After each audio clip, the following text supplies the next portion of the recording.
एकदम शांत. तुम्हाला आता 12वीला जाणारे अवघड विषय यांचा विचार करा. आपल्या प्रत्येकाची आपले जे विषय अवघड असतात त्यामध्ये एनर्जी जात असते.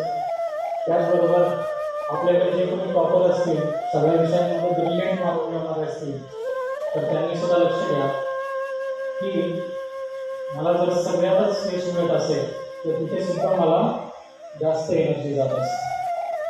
म्हणून याच्याकडे मला काय करायचं आहे, मला ताणमुक्त यश, कमी एनर्जी वापरून यश मिळवायचंय, कमी प्रयत्नाने यश मिळवायचंय.